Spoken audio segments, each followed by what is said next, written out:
Ramble Young Man Ramble, Episode 10, Season 2, Part 2 of the Q&A of Fades International. Fades International, Fades International, Fades International. This all Barber money, yo. This Fades International, Fades International, Fades International. With Mike, Chris, Kev, Tim. Fades, faith and determination equals success. fellas. Introduce yourselves. Let them hear who you are. Big Tim. Big Kev. Alright, Tiny Tim. Chris on 360 and Mike Nice in the background. Yeah. Yes. Oh, we're gonna get them on this episode. Whoever wants to go first, go for it. What's your barbershop journey? When did you say to yourself, I can make real money off of this? I started in 82. First time I cut in the shop is 83. I was still in high school, sophomore year, and I walked past the barbershop. And after I get a haircut, the barber used to smoke cigarettes while he's cutting. But he used to chop people's heads up. A couple of friends of mine, after school, used to go get haircuts. And then one day I said, yeah, I could do that. And he's like, all right, whatever. I had my some store-bought get hot in your hand clippers, shaved them up. He's like, yo, I'm never going back to him. And I said, yeah, but you paid him, you gotta pay me.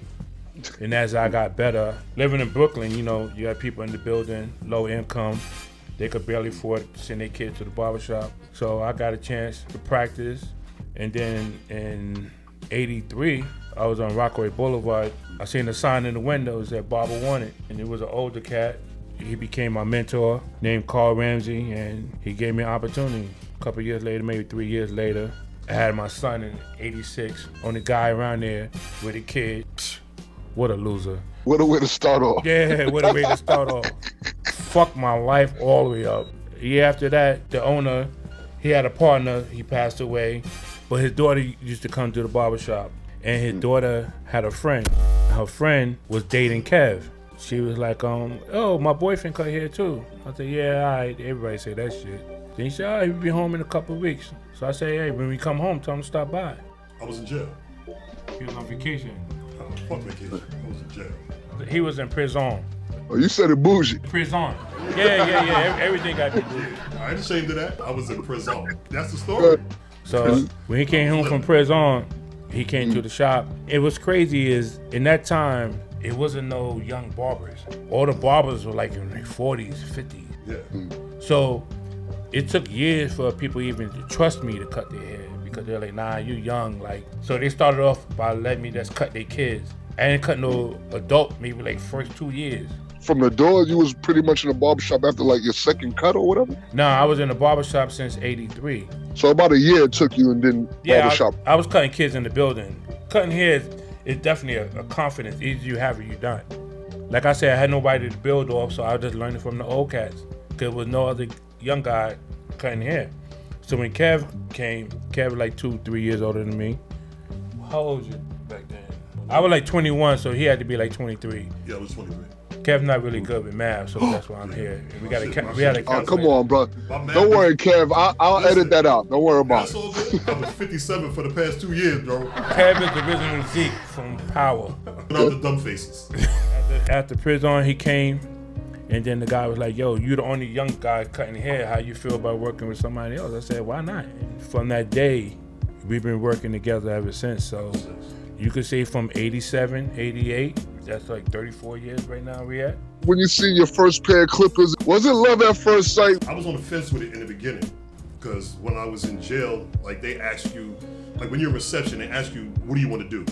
You know what I'm saying? Did you want to do electrical? Do you want to do plumbing? You know what I'm saying? They want to, give you a skill. Yeah. So they had barbering, and I said, you know what? I had a stepbrother. He was way younger than me, and he was cutting hair, and he was nice. So I said, you know what? It just stuck in my head. I said, barbering. You know, it wasn't like a passion or some shit that I wanted to do. I was just like, you know what? Barbering. What was it about your cousin? Was your cousin just one of those dudes that was just stop? Because you're right, too. A dude who's a barber, he always looked fly. Even on his worst day, his hair is dope. No, but he was. But he was younger than me, but he was a fly young dude. And like I said, it just hit me. I was just like barbering, but I watched it. I watched him cut. I watched, in the barbershop, going to the barbershop, I watch it cut because I can just look at something and then I could get it. So I said barbering. And they sent me to barber school. actually barber cosmetology. When I went and when I got into class, that's when I became like really interested. I was like, nah, I'm gonna learn this. Because the instructor was like, if you want to get your license, I can get you your license. It's gonna take 6 months, I can get it for you. He said, nobody have gotten their license out of here, but if you want it, I give it to you. And I stuck to it and I got it. I'm the only one, like, since that program was in that jail, to get my license. It became my love. Were you eager to learn about the art, or was it just about, I can profit off of this? No, I wasn't even thinking about profiting at that point. I was just thinking about learning it and learn everything that I can learn from it. You know, the theory, the application, and learn it all. I wanted to know it. And I still know the theory. I could go into a salon and do hair. When it comes to hair, there's nothing that I can't do when it comes to hair because I was taught it. I just don't do it, but I know it. What's the jab of doing a haircut? You know when they say in boxing, you got a jab, you could be a Hall of Famer from a jab. That's the punch that you really need to learn, and then everything else, you can start being cute after that. The jab, I think, in barbering is the shape up. The shape up is one of the most important parts. Yeah, like forget everything else. Like you better know how to line them. You gotta know how to line somebody up. It makes the cipher complete. What's your favorite style of haircut? What do y'all like to do the most? Fades International. That goes for both of y'all, you too, Big Kev? Yeah. The reason I said Fades International because anywhere in the world, the fade is amazing. I don't care what country, I don't care what island, I don't care what neighborhood.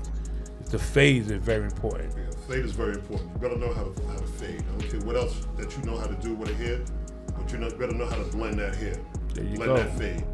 Anybody can Is that the hardest thing to do? Ray Charles can give you a boy head. Yeah, it's one of the hardest things to do because, you know what I'm saying, just, it's a technique. Everybody can't get it right. Everybody can't blend good, really good. You know, whether it's a taper or it's a full fade, you know, or it's a undercut. Everybody can't fade really good. You know, some people leave a line in it. You know, some people are uneven going around. Get that line out. Yeah, that's what we used to say. We used to yell that out in the shop. Get that line out. How long did it take y'all to master it? It didn't take me long. It took me like maybe a couple of haircuts. 10,000 hours. It took me a couple of haircuts because, like I said, I was already visual with it. You know, so I watched and I was watching. Like I said, my stepbrother was cutting hair, and I was watching everything he was doing and watching him change the blades and everything like that, and asking him questions. You know, not that I wanted to do it, I was just asking. You know, because I was curious about it. Because he was just nice. Terrence was nice. I know that. You know, at a young age, you know what I'm saying? Like, he was nice at like 15 cutting hair. Is there any haircut y'all don't like to do? No. Dirty hair. Dirty hair, yeah. Don't like to cut dirty. Dirty Nobody likes to hair. cut dirty hair. Dusty scalp. Yeah. Nah, we don't. You start picking somebody's hair and skin start popping out. Yeah. That's a dub.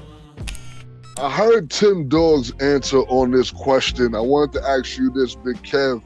Did you have a mentor? And if so, what was he like as a teacher? That's me, Tim Dog. Oh, so Tim, Yeah, you was he Big Kev's back to mentor. me. Yeah, These guys retarded. he back to me. Oh, okay, that's not. Okay. You gonna ask me all the questions? Kev's here too. Okay. Right. So, my bad. My mentor was the person that taught me, you know, barber cosmetology.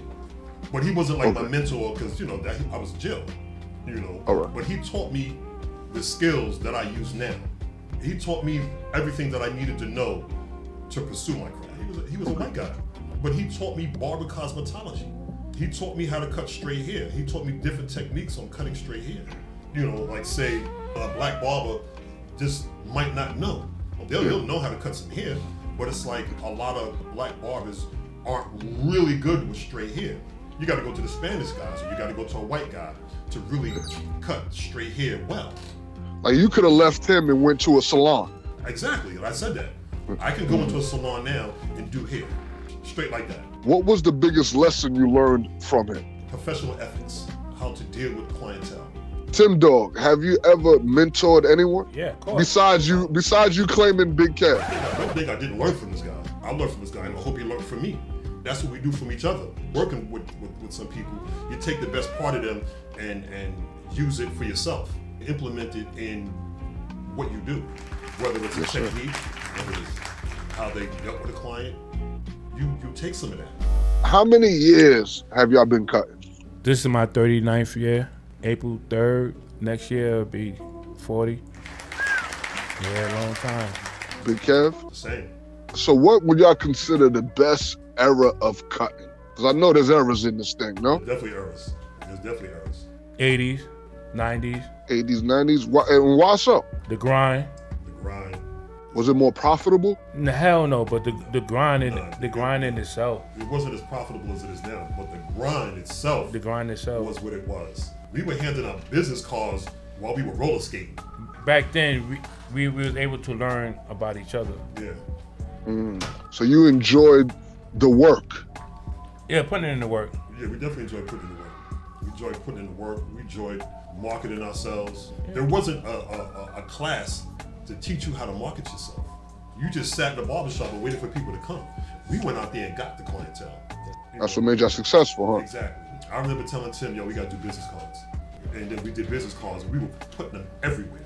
I seen barbers on TikTok have to clean some clocks from time to time. Can being a barber be as dangerous as rapping nowadays? Absolutely not. You gotta understand, in our era, we made barbering cool. Yeah. Like sometimes talking about it, it sounds like something that I was doped up and I just created a story. But being a barber in our era where it was no competition, that's us. We didn't have to look over our shoulder.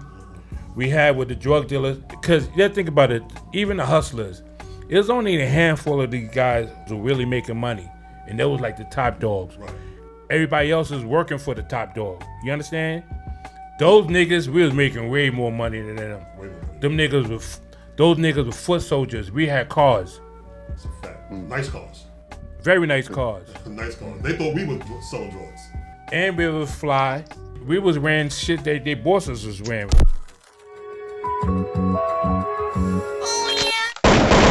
One frolic like Serena, leaf greener than Gumby. Dutch with my weed, side bunning and Lumbee.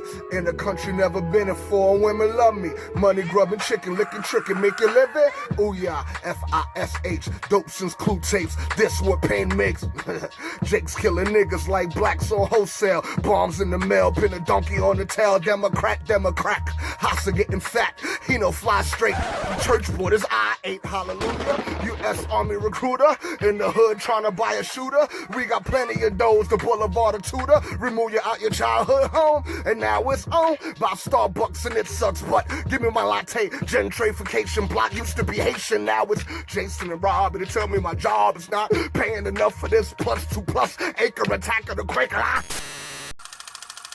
Is there any incidents or events that made you question your profession? That made you go, oh, maybe I should be a janitor? No. Nah, never. Never. Okay, well then, give me an incident or an event that made you think yourself that you were a barber? Every day. Yeah, every day. Like, this is what we do. But give me a particular, is there anything that stood out that when you you couldn't go to sleep that night because there was so much adrenaline from what happened that night? The fact that we're in a position where we change lives. Right. I've been cutting 39 years, right? So therefore, I cut great-grandfathers, grandfathers, their kids. You cut generations. The longevity. It's just like how everybody prays, and not only LeBron is ill, but the fact that he's in his 19th year and he's still doing it. We're in our 40th year, and we're still on top of the game. With no signs of slowing down. No signs of slowing down. I mean, Kev's juicing a little bit, but not me. My next question was going to be, okay, are you juicing? But I think I'm glad that you threw that out there. Listen, I exercise. You know Okay. I exercise. I've been exercising since I was 14.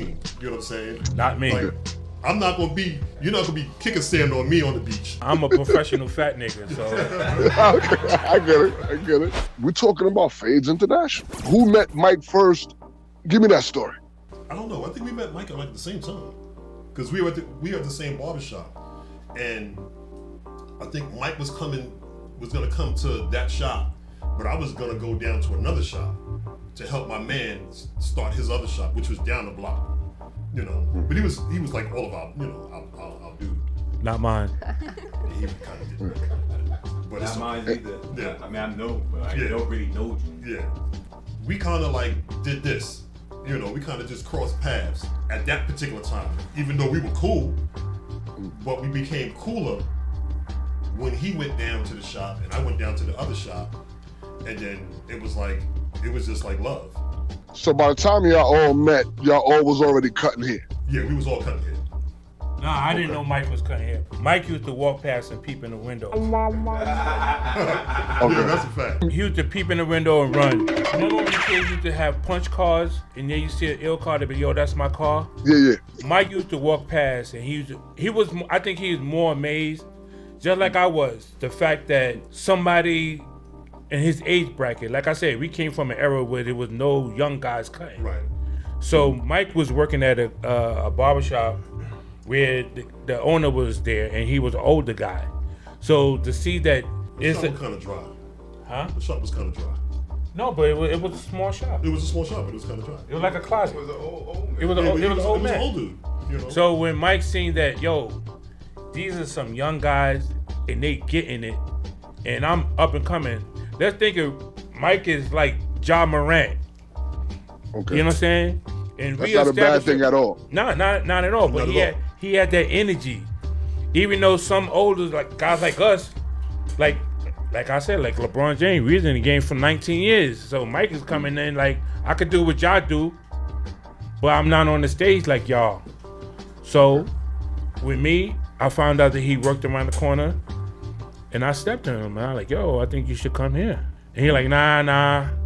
And it was like, I was cutting his brother. I wasn't cutting your brother back then, right?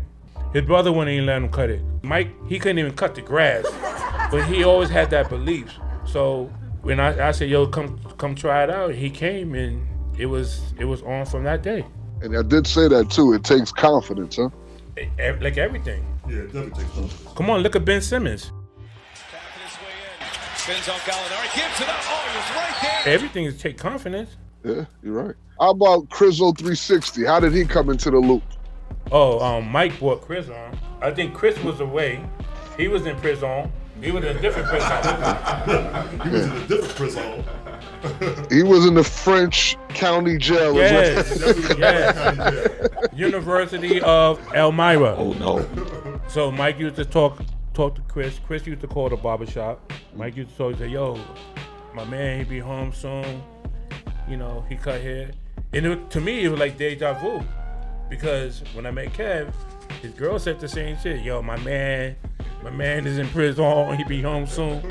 So when Mike said it, I was like, damn, another nigga? I thought we'd fucking develop a work release program. But when he came home, and I seen that the bond day they had, and then me and Kev share that same bond. It might sound like I'm doped up and I'm just making up shit. We all going on 30 years, knowing each other, 40 years, working with each other and all that. But we never had disagreements, and we never had arguments and none of that shit. And we still here. And that's to me, that's the most important part. Loyalty is key. Tim, Yes, I remember seeing you on MTV, The Shop. Do I got that right? And Tim, the manager that doesn't really manage. Yeah, that was part of my work release program. Yes, that was me. Yeah. Was this before or after Fades International? After Fades. I was a fan. What happened to the show? The D's, you know what I'm saying? What's that about? Hold on. We need help wanted. Why don't you? What are you You can help yourself. Yo, so anybody know? Don't worry about anybody getting fired. So what, you gonna finally quit now? Yeah, I'm gonna hire your mother. Politics, bullshit, nigga racist. Okay. Definitely. Would you ever want to star in another series like that? Absolutely, with the right people. Yeah. Would you do a Fades International version of a reality series with the four? Tim Dog, Big Kev, Crizzo 360, Mike Nice the Barber. Y'all four together now in a shop. Absolutely. Absolutely. You can't forget Dab or Big D, man. Yeah, there's other players to that Chris game. is not your interview. All right, thank you. Ask that question to me again. This is Tim Dog. Tim Dog, sir. Yes, sir. Tim Dog and Big Cam. All right. Well, Big Cam, I already heard you say you with it. Yeah, Just make sure the contract is right. Talk to us. So the money right. But Tim Dog, are you down for that? But this is a different type of reboot. I think this is a greater story. What channel do y'all see that on? Bravo. Yeah. VH1. How about Vice? You know, they got a lot of weed smoking on there. Yeah, Vice. I mean, Chris are like that. Yo, Kev. Yo. When Mike brought the idea of Fades International on 134 Guy R Brewer, what was your first reaction? I didn't care where it was. I'm going with my team. You know what I'm saying? So wherever they was going, we could have been at the footsteps of the Brooklyn Bridge. I didn't care where it was. Not you know me. I was going. And the time it was right, you know, when he did it, because we were still going, but remember, June shop burnt down. I wasn't there, so. No, you wasn't there. What I'm saying. That shit should have been burnt down. I was at a barbershop down the block, but our store next door caught fire. The shop was named Untouchable. The whole shit caught fire. Everything caught fire. I guess it wasn't untouchable. Yeah, I guess we weren't untouchable. That caught fire, and he was like almost in completion of the shop in like a week or some shit like that. So it was like, it was a no-brainer anyway, because I was gonna go anyway. Crazy shit was, because I was telling June, you know, that I was gonna go. And then, you know, he was kind of upset because I was like the star player. You know what I'm saying? It's like the star player leaving your team. I was the one with all the clientele. I was the face. You know what I'm saying? I gotta say, Kevin, why you still bragging, yo? It was what it was. Why you bragging, guy? It was what it was. You know what I'm saying? That's why I came down there, you know what I'm saying, to kick it off. And I'm going to say what it was. I was the face of the place, and I was leaving. He got kicking bars now. He was the face of the place. People thought Write that down. Me and him had beef, and I burnt the place down. You know what I'm saying? They thought that I brought the place down because they know, going in the background a little bit, how crazy I could get. You was a hot boy. Yeah, right. They thought that I did it, but I didn't do it. No, matter of fact, he thought I did it. You know why? Because when Mike left him, he said, all right, tell Tim and them niggas is on. Then Chris left. Oh, you remember that shit? Yeah. And then Chris left him. He said, what? And then Kev was the third nigga to leave his shop and come work with me? No. Man. I was a marked man right then. Well, when did y'all know it was right? When did y'all go, we made the right decision? When soon as we walked in there, from the door. Not at first. Not with me. This is Tim Dog talk. Yeah. For me, it was all love because I didn't care. First, I thought I was getting set up because the barbershop before us got shot up. The shop that was there before us. It was a shop there before us. He went to open up. Did you know it got shot up? Yeah. He tried to open up on that block. Right. And they shut his shit down. They shot this shit the fuck up. So Mike said, yo, I'm gonna go on that same thing. I said, yo, we ready to die? Biggie came out that record ready to die around that same time. So I'm like, nah, Mike, what we doing? That was my hood. You know what I'm saying? That was my hood right there. It wasn't my hood. That was my hood. So I knew it was gonna be all love when I got there. So I didn't. They didn't love us at first. You know what I'm saying? Like, I'm for the streets, so it wouldn't have mattered. Like, okay, so they didn't love us at first. All right, that's what we gonna deal with then. You know what I'm saying? So Tim. You said they didn't love you at first. What you mean by that? Give me an example. What does that mean? We were the new kids on the block. They didn't like us. So what? They threw a brick through a window? Oh, absolutely not. Absolutely not. That was. They just didn't like us. Did they write a friendly letter? No, you know why? Because it was a barbershop on our block already. Right. Called Frank's. So they were getting all the love. They was getting all the love. Butter cutters. Just like a drug dealer, we moving on a nigga's block. Right. So they be like, yo, nah, y'all can't move on this block. And niggas be like, yo, y'all not gonna last here. But now. Oh, there was that. The community was saying that? Yeah. Yeah, they didn't think we was gonna last there. We came there with a whole different type of shit. Did y'all get threats? Absolutely not. Nah, we get no threats. Okay. Right. But you know what happened? 3 weeks later, the whole block is in front of our shop. Every fucking day. The whole block was in front of our shit. Every day. Them fly niggas. They hoes, they bitches, they baby mamas. Them fly niggas. Yeah. They was in trouble. I remember. They was Them in trouble. dollar vans took 10 minutes to get around that goddamn block when y'all was on there. I tell you that much. People start pulling up and double parking. Yeah. When the baby mamas and the girlfriends start wanting to come by and come in and all of that. People say, why you gotta take my son there to get the haircut?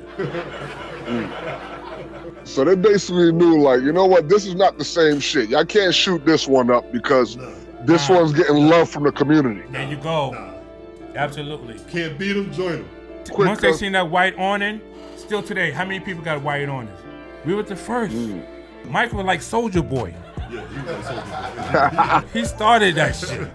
The first day we opened up, OJ was doing the chase on TV. That Saturday, he was on the highway. So we like, yo, we watching history right now. The whole time he was on the highway, we were like, yo, OJ, don't stop that car, they're gonna kill you. And at the same time, y'all getting money, putting it back into the neighborhood too. That's deep. Who had the best fades out of all four of y'all? Me? You said the best fade? I think we say that's the whole thing. Just like asking Gladys Knight. Just like asking Gladys Knight who the best pit. Like we Voltron. We all it's still shopping still. We motivate each other, and that what made it fun. And we open 7 days a week. So that's for these not my boys. These like my brothers. How about the best designs? We all do design. All y'all do design. Tim is better with designs. Tim is better with designs than everybody. See, I don't want to brag. See, that's what Kev do. I would brag. I don't want to brag. I would brag for you. I don't want to brag. Now, it ain't even a brag thing. It's almost like how you say you have like the 5 deadly venoms. Everybody play their part. Everybody got something that, you know? We were like the original Wu-Tang. Okay, no doubt. At the barbershop. Yeah. Mike might be Method Man, but I'm ODB. I can hold my own. Okay. You heard? Okay. Like your album is coming out. I know that damn much. There you go. Who had the quickest cut? I did. Kev. Yeah, 7-minute fade. 7-minute fade. 7-minute fade. 7-minute fade. I had the quickest cut. That's why we was always working. Right. Mike said it today.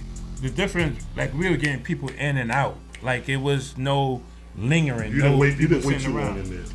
We had a code called CB. That means clear the bench. Clear the bench. So when it starting to get crowded, we be like, all right, CB. Turn that turbo on. Turn that turbo on. That means we're gonna have our best clippers and we're gonna just go through it. We're gonna cut their hair. You grow it, we mow it. Is there anyone you ever cut that made you nervous, and why? Hustlers. Yeah. Drug dealers. In the beginning. Cause they strapped. Sometimes they like to be pointed towards the door because we cut some of the biggest drug dealers out. Yeah. You know what I'm saying?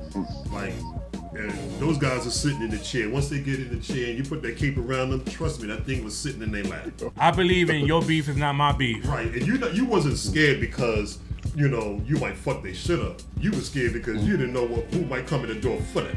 We watched The Godfather. You could be a part of their karma. There you Right, go. exactly. When's the last time you gave a bad haircut? Oh, I gave a fucked up haircut one time. Oh yeah, Kev cut this guy points off. That shit was I funny. always talk shit. about this shit. Is it recent? No. Nah. It was years ago. This was like in 88, 89. No, before that, it was like 87. The last time I gave a bad haircut was in 87? I only had one. No, he learned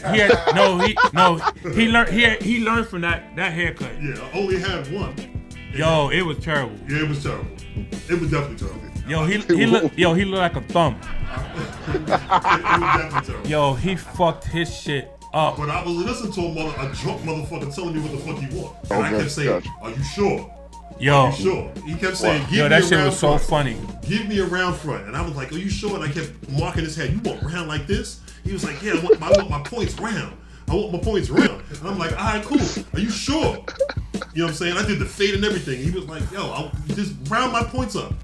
I know what I want." And I'm like, "All right, cool."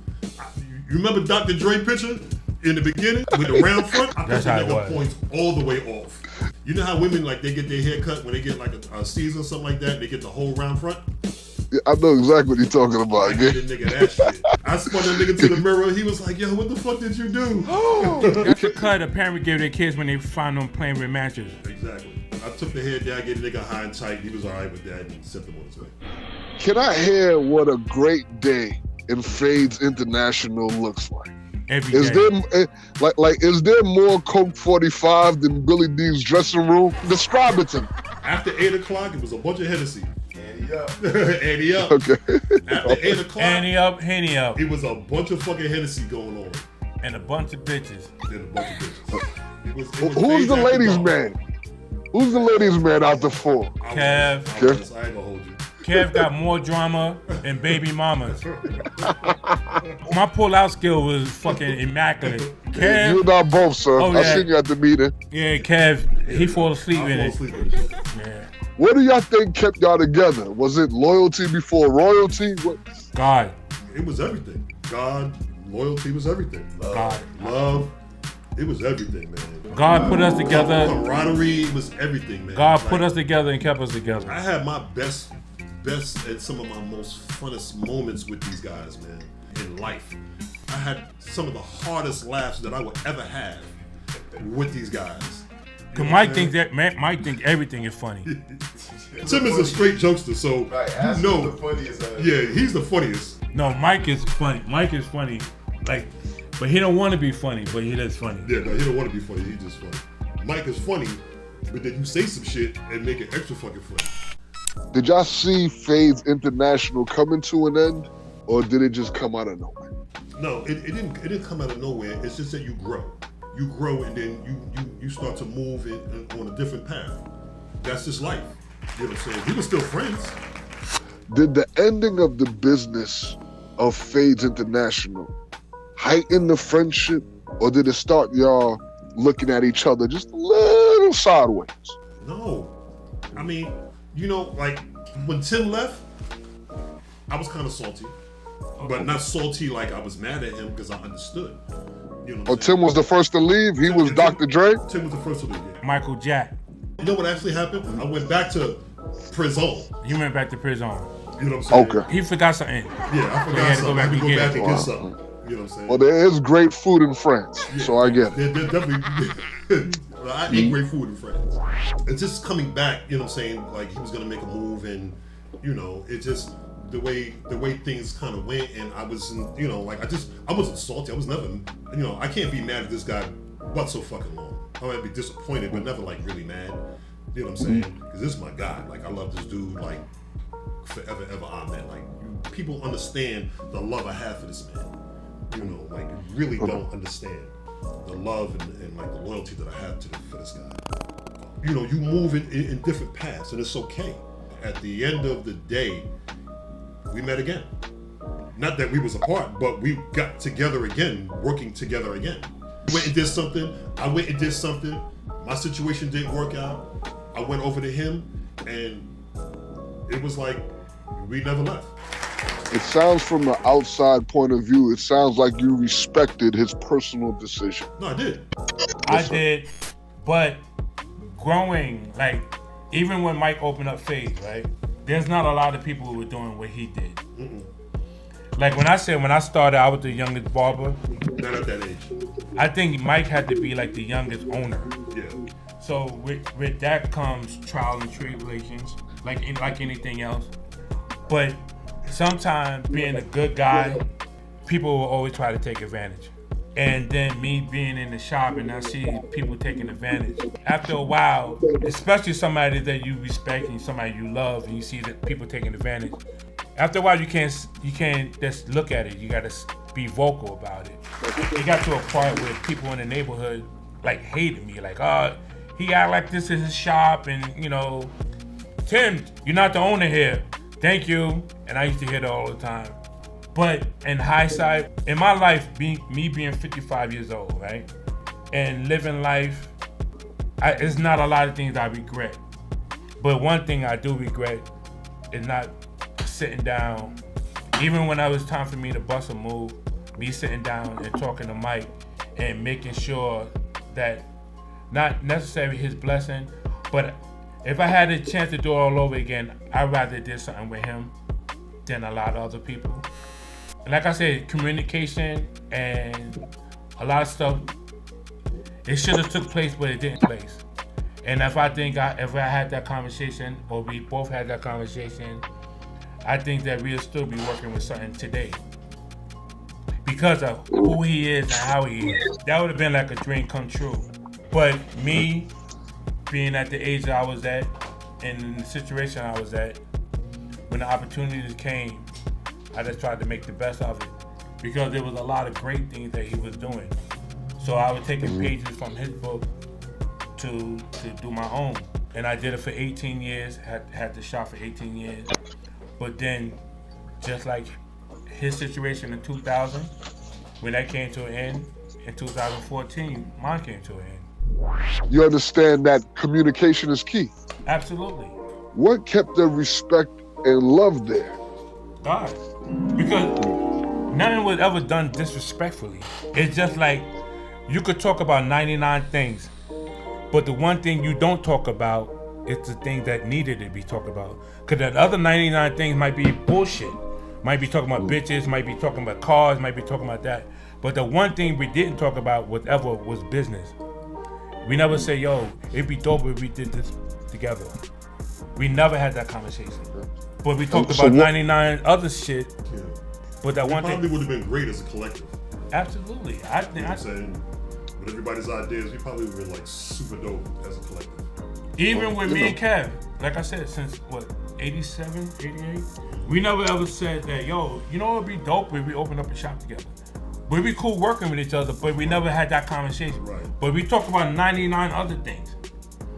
But we never like, yo, you know what would be dope if I had this chair and you had that chair, and then we never had that conversation. And unfortunately, me and Mike never had that conversation either. What do you take most from the Fades International era? Everything. Pinpoint me like that one thing that you find yourself thinking about that you add on to your day now. Is it patience? Is it, you know what, now I know to speak my mind right then and there, don't let things linger? What is the core value you find from that era? Yeah, answer, Kev. That's hard to say because, you know, like, your values are always what they are.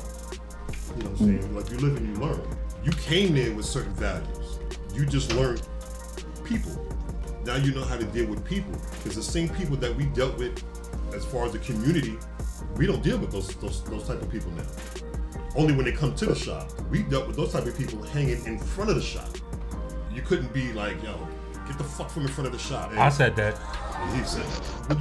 When you move to a different area, you're dealing with different people. So, you know, like your diplomacy is just... But a lot of guys used to hang on the front. I used to tell them, yo, I need to be in school. I need to be in school. He did say that. And then years later, and I see them, they're like, yo, we should have listened. Too late now. No. Being in the barbershop, that's the kind of energy we was bringing. We made all the positive things fun. Right. Like I said, we open 7 days a week. So we didn't have no days off. Is there anyone you mentored that is still cutting to this day? Like, is there anyone you're proud of? Like, you're like, here's my bundle of joy. I got it right with this one. Nah, there's a lot of that. Even from Rooney's, maybe like 10 people that used to work with me open up their own shop and it's still rolling. Yeah. Stuff like that makes me feel good. Can I say something, man, real quick, NG? All right, just Chris. Crizzo 360, go ahead, brother. Edit his out. When it comes to barber, I am a shell of like all three of these guys here. I'm a part of all three of them. They should all feel proud, like the shit I've accomplished, because I wouldn't be this barber if it wasn't for them. I wouldn't be who I am if it wasn't for these three guys right here. Now, can I get from each of y'all, let's say there's a team you serious, who do y'all see playing yourselves? Let me get one actor. Me? Yeah, who gonna play me better than me? Who gonna play a young you though? Can you still pull a 13-year-old? No, I'm gonna get some Kanye boots and I'm gonna play Kev. Who playing you, Kev? I'm gonna say I'm gonna have to use my son to play me. I'm gonna have son Devin to play me. Oh, okay, see, all those baby mamas worked out for a reason. That's a whole fact. Mike, who you got playing you? His son. She too little, man. 6. You been cut since you was 6. Crizzo, who you got? Lorenz Tate. Jump all the way out the window. What was Fades International AD? What was it like after when y'all left? Can I get that? Well, they killed us in the hair contest. I was on Gilligan's Island by myself. It was a haircutting show. It was a contest. It was a contest, but it was a showcase contest type shit. And my barbershop entered, and their barbershop entered. Right. Hold on, Fades International was in it, and then who was your barbershop, Tim? Mr. Rooney's. The only time there was a rivalry between us was at that show. You got Tim Dog on Mr. Rooney's versus Fades International, which has Big Kev, it's Mike Nice the Barber, it's Crizzo 360, Dad, and Dre. Exactly. Versus Mr. Rooney's. And who do you have, Tim Dog?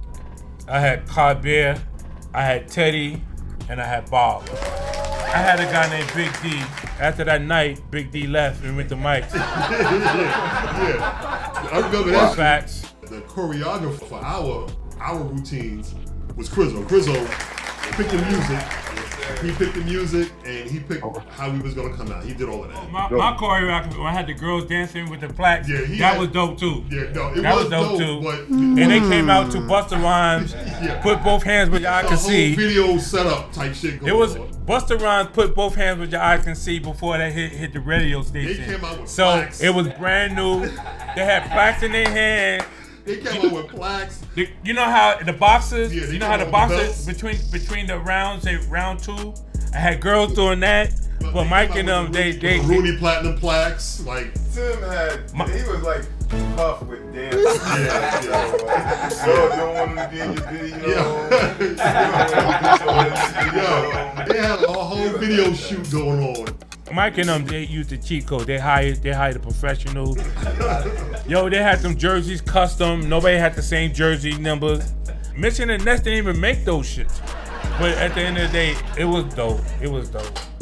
It was good to see them. I heard "fuck you, Tim" like a million times, but I ain't catch no feeling.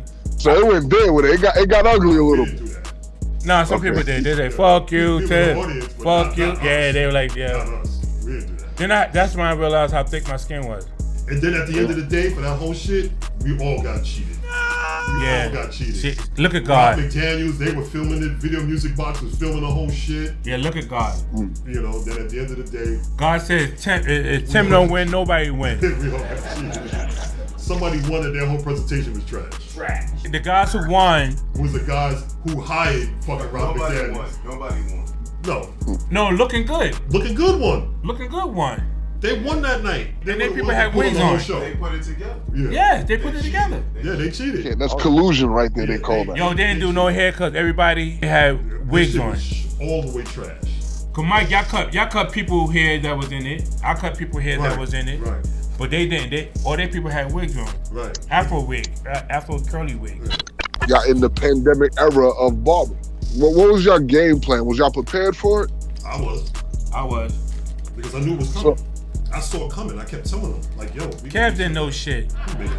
I was ready. Nobody knew how that shit was gonna be. He didn't know how it was gonna be, but I knew it was gonna be shut down. And I was prepared to go. I went mobile the next day. That next day, I was prepared. All right, let me explain you how Kev is. If don't give a fuck was a person, that's Kev. Kev don't give a fuck. He's like, yo, Tim, you coming out? I said, Kev, people are dying. Yo, I made $400 today. Yo, you coming out tomorrow? No, Kev, people are dying. Yo, I made $850. Kev, the governor's on TV every morning. He's saying, don't come out, don't leave your house. Yo, I made $625 yesterday. I said, he don't listen.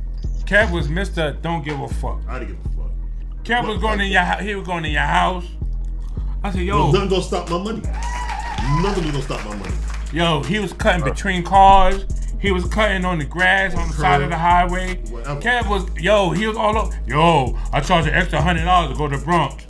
I charged $350 to come to Long Island. Kev was making his fucking money, but he was fucking nuts. No mask, no gloves. He just road dog. Fucking road dog. Road dog. This was before the shot. You are the ODB of the crew, this is what they was saying. Yeah, Kev. At that point, yeah. I don't give a fuck. Everybody was all in their house. I ain't coming outside. Man, fuck that. Motherfucking these haircuts. I'm getting that money. Kev said y'all all in your house, all in your feelings. Yeah. The niggas out then all what, in the then park. what happened? They all came out. They all came out. They seen the money I was making. I said, y'all playing yourself. You better get out here and get some of this money. Then they start coming out. They start cutting. And that's why we never had no days off. They got an album coming out next year. It's an R&B album. It's called Big Kev Sings After Dark. I'm singing the oldies but goodies. You know what I'm saying? You're going to hear the music in the background, but I'm going to be singing on top of it. It's okay. Just stay with me on that. All right? Look for the promo on my Instagram at Big Kevin's the Man. And on one of his singles, I'm doing his ad lib. But back to this Barber thing. We joke a lot when we play, but all seriousness, from day one when I decided to be a barber, I made the conscious decision of betting on myself. I mean, I'm not knocking anybody who have a 9 to 5, but I like to be in control of my own destiny. And that's the reason why I chose being a barber, because I felt like I was capable of making decisions and to be able to feed my family. I have a son, 35, and if you ever seen him, you know he didn't miss no meals. And me being married over 21 years, I mean, she feel like she struck gold by having me. And I thank these guys for helping me mold me into the person I am. Because one thing about us, we keep each other in check. Nobody be dumbing out. Even though Kev don't give a fuck, like I said a couple minutes ago. I still listen.